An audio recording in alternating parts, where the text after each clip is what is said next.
Boker Tov. Aujourd'hui, Pessar Sheni. Aujourd'hui, c'est le 14 jour du mois de Iyar. Il s'appelle Pessar Sheni. C'est le 29e jour du mois de Homer. Dans son Yom Yom, le Rabbi nous dit la chose suivante, on le lit ensemble. Inyano shel Pessar Sheni en matzad avud. Dans un instant, on traduit. Tamid efshar letaken ou leashlim. Afilu mishaya tame, mishaya bederer rechoka, afilu lachem, shadavar haya beratzon, alaf hakol, efshar letaken. On traduit immédiatement. Le Rabbi nous dit de manière extraordinaire. Il nous dit, Inyano shel Pessar Sheni, ça veut dire tout le sujet d'aujourd'hui, de ce fameux Pessar Sheni de Yudalet Iyar, le 14 du mois, le 14e jour du mois de Iyar. Le Rabbi nous dit, ce jour-là de Pessar Sheni, en matzad avud, qui veut nous dire, il n'y a aucune situation qui est désespérante. Il n'y a aucune situation qui est perdue. En matzad avud. Il nous dit, tamid efshar letaken. Toujours, on peut toujours réparer. Letaken, ça veut dire arriver à la réparation, et ensuite il nous dit, leashlim, ou leashlim. Ça veut dire que celui qui a prévu d'avoir fait n'importe quelle activité, oui, il peut l'amener jusqu'à la fin, jusqu'à sa finalité, et arriver au but de son action.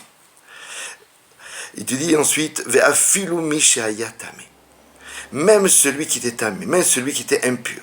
On va expliquer dans un instant, après le rapport avec le Korban Pessar, le sacrifice du Korban Pessar, qu'on devait offrir le premier Pessar, ça veut dire le 14e jour du mois de Nissan, un mois auparavant. Il y a marqué Mishaya bederer rechoka, c'est ce qui a marqué dans le Chumash.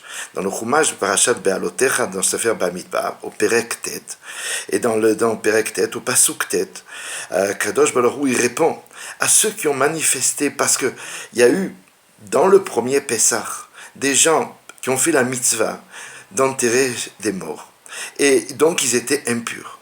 Et parce qu'ils ont fait cette mitzvah de s'occuper de leurs frères, donc ils ont touché l'impureté. Ils étaient impurs. Ils n'ont pas pu offrir le Korban Pessah. Parce que celui qui doit offrir le Korban Pessah doit obligatoirement être dans la pureté. Alors ils se sont plaints, ils ont fait une manifestation auprès de Moshe Rabbeinu. Et ils ont dit, nous voulons offrir le Korban Pessah. Comment c'est possible que Dieu nous refuse une mitzvah? C'est pas possible. Alors Akadosh Baruch Hu, Moshe leur a dit, attendez, je vais demander à Akadosh Baruch Hu. Akadosh Baruch Hu répond, et par le mérite qu'ils ont insisté à vouloir faire cette mitzvah, Akadosh Baruch Hu leur a donné une mitzvah supplémentaire pour eux et pour toutes les générations qui viendront. Quelle est la mitzvah? De pouvoir accomplir le mois d'après le Korban Pessar Sheni. C'est ce donc aujourd'hui. Et donc de là on apprend que Pessar Sheni c'est encore plus important et plus élevé que le Pessar Rishon. Donc aujourd'hui, la situation dans laquelle on se trouve est encore, aujourd'hui, le Yudalet Iyar, c'est encore plus fort que le Pessar Rishon qu'on se trouvait le Yudalet du mois de Nissan. Maintenant, on continue dans le Yom Yom, il nous dit la chose suivante, Afilu lachem. Ça veut dire que même pour vous, il dit le Yom Yom, Shadavar haya beratzon.